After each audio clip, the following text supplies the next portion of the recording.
தாய் தமிழ் உறவுகளுக்கு வணக்கம். பாஜக பெண் தலைவர் விஜய் கட்சியில் இணைகின்றார்.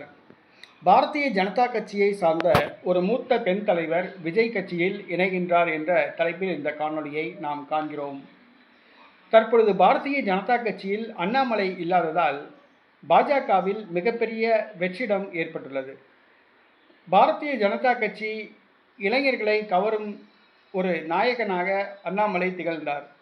தற்பொழுது அண்ணாமலை பதவி நீக்கம் செய்யப்பட்டுள்ளார். அவர் அட்ரஸ் இல்லாமல் உள்ளார்.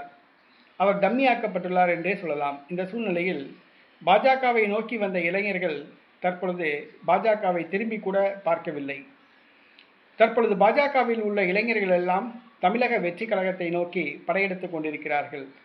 இதே நேரத்தில் ஒரு பாரதிய ஜனதா கட்சியை சார்ந்த ஒரு மூத்த பெண் தலைவர் பாரதிய ஜனதா கட்சியிலிருந்து விலகி தமிழக வெற்றி கழகத்தில் இணைய முடிவு செய்துள்ளார். அவர் வேறு யாரும் அல்ல, விஜயதாரணி. இவர் காங்கிரஸ் கட்சி சார்பில் 3 முறை விளவங்கோடு தொகுதியிலிருந்து தமிழக சட்டசபைக்கு தேர்வு செய்யப்பட்டவர். தமிழ்நாடு காங்கிரஸ் கட்சி தலைவர் பதவி தனக்கு கிடைக்கும் என்று எதிர்பார்த்தார், கிடைக்கவில்லை. சட்டமன்ற காங்கிரஸ் கட்சி தலைவராக இருந்த செல்வ பெருந்தகைக்கு அந்த பதவி வழங்கப்பட்டது. அப்போ காலியான அந்த தமிழக சட்டமன்ற காங்கிரஸ் கட்சி தலைவர் பதவி அதாவது தனக்கு கிடைக்கும் என்று எதிர்பார்த்தார், அதுவும் கிடைக்கவில்லை. காங்கிரஸ் கட்சி தன்னை புறக்கணிப்பதை உணர்ந்தார். இந்த சூழ்நிலையில் தன்னுடைய அரசியல் எதிர்காலம் கருதி அவர் காங்கிரஸ் கட்சியிலிருந்து வெளியேறி பாரதிய ஜனதா கட்சியில் அவர் சேர்ந்தார். அவர் பாரதிய ஜனதா கட்சியில் சேர்ந்து 1.5 ஆண்டு காலம் ஆகியும் கூட இதுவரை அவருக்கு எந்த பதவியும் வழங்கப்படவில்லை.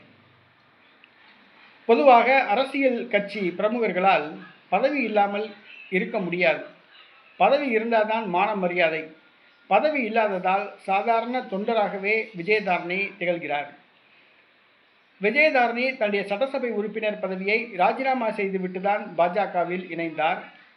அந்த காலியான இவர் ராஜினாமா செய்த இடத்துக்கு நடைபெற்ற அந்த இடைத்தேர்தலில் கூட இவர் பாஜக வேட்பாளராக நிறுத்தப்படாமல் வேறு ஒரு பெண் நிறுத்தப்பட்டார். ஆக பாஜகவுக்கு வந்தது வீண் என்று கருதுகிறார். தன்னுடைய அரசியல் எதிர்காலம் கருதி அவர் தமிழக வெற்றி கழகத்தில் இணைய முடிவு செய்துள்ளார். அதற்கான இரகசிய பேச்சுவார்த்தைகளை தமிழக வெற்றி கழக தலைவர் விஜய், புஷி ஆனந்த், நிர்மல்குமார், அருண்குமார் மற்றும் ஆதவ் அர்ஜுனா மூலமாக அவர் இரகசிய பேச்சுவார்த்தை நடத்தி வருகிறார். தமிழக வெற்றி கழகத்தில் அவருக்கு மாநில மகளிர் அணி செயலாளர் பதவி வழங்கப்படும் என்று கூறப்படுகிறது. விளவங்கோடு சட்டசபை தேர்தலில் போட்டியிட வாய்ப்பு வழங்கப்படும் என்று கூறப்படுகிறது. அதே நேரத்தில் தமிழக வெற்றி கழகம் ஆட்சி அமைத்தால் விஜயதாரணிக்கு அமைச்சர் பதவி வழங்கப்படலாம் என்று கூறப்படுகிறது. இன்னும் ஒரு சில நாட்களில் விஜயதாரணி தமிழக வெற்றி கழகத்தில் இணையப் போவதாக தமிழக வெற்றி கழக வட்டாரங்கள் தெரிவிக்கின்றன. ஆனால் பாரதிய ஜனதா கட்சி விஜயதாரணியை பற்றி கண்டுகொள்ளவே இல்லை என்று சொல்லலாம்.